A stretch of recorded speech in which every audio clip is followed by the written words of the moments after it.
ఒకవైపు ఎండవేడిమి, మరోవైపు ఎన్నికల వేడి వెరచి మద్యం అమ్మకాలు జోరుగా సాగుతున్నాయి.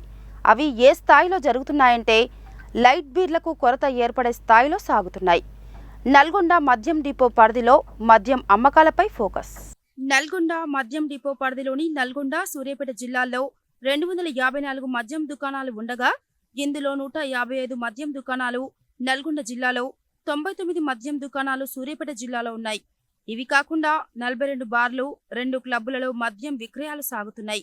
వీటన్నింటికీ నల్గొండ మద్యం డిపో నుండే మద్యం సరఫరా చేయబడుతుంది. ఈ ఏడాది పార్లమెంట్ ఎన్నికలకు తోడు ఎండవేడిమి విపరీతంగా ఉండటంతో మద్యం అమ్మకాలు జోరుగా సాగుతున్నాయి.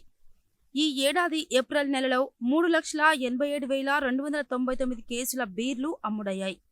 వీటి విలువ 69 కోట్ల రూపాయలు. అదేవిధంగా 2,71,993 కేసుల లిక్కర్ అమ్మకాలు జరిగాయి. వీటి విలువ అక్షరాల 199 కోట్లు. అంటే ఒక్క ఏప్రిల్ నెలలోనే 268 కోట్ల అమ్మకాలు జరిగాయి. ఇక గత ఏడాది ఏప్రిల్ నెలలో 50 కోట్ల విలువైన 3,03,863 కేసుల బీర్లు అమ్ముడుపోగా 1,87,068 కేసుల లిక్కర్ అమ్ముడుపోయింది. దీని విలువ 143 కోట్లు. మొత్తం కలిపి గత ఏడాది ఏప్రిల్ నెలలో 193 కోట్ల విలువైన మద్యం అమ్మకాలు జరిగాయి.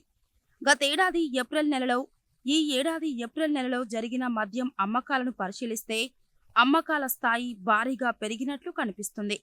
గతేడాది ఏప్రిల్ నెలలో బీర్లు, లిక్కర్ కలిపి 193 కోట్ల విలువైన మద్యం అమ్మకాలు జరగగా ఈ ఏడాది ఏప్రిల్ నెలలో బీర్లు, లిక్కర్ కలిపి 268 కోట్ల విలువైన మద్యం అమ్మకాలు జరిగాయి. అంటే గతేడాదితో పోలిస్తే ఒక్క ఏప్రిల్ నెలలోనే నల్గొండ మద్యం డిపో పరిధిలో 75 కోట్ల అమ్మకాలు అదనంగా జరిగినట్లు గణాంకాలు స్పష్టం చేస్తున్నాయి. ఎండ వేడిమి అధికంగా ఉన్నప్పటికీ బీర్ల అమ్మకాలకు ఏమాత్రం తగ్గకుండా లిక్కర్ అమ్మకాలు సైతం జరుగుతుండడం గమనార్హం.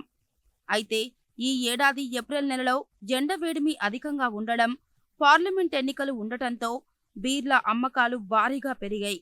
దీంతో ప్రస్తుతం నల్గొండ, సూర్యాపేట జిల్లాలలో లైట్ బీర్లకు కొరత ఏర్పడింది. రికార్డు స్థాయిలో ఎండవేడిమి నమోదు అవుతుండడం, కావలసిన లైట్ బీర్లు దొరకకపోవడంతో బీర్ల ప్రియులు పరేషాన్ అవుతున్నారు. ఎన్నికల సీజన్ కావడంతోనే మద్యం అమ్మకాలు విపరీతంగా పెరిగాయి తప్ప ఇతర ప్రత్యేక కారణాలు ఏవీ లేవని కొందరు మద్యం వ్యాపారులు విశ్లేషిస్తున్నారు.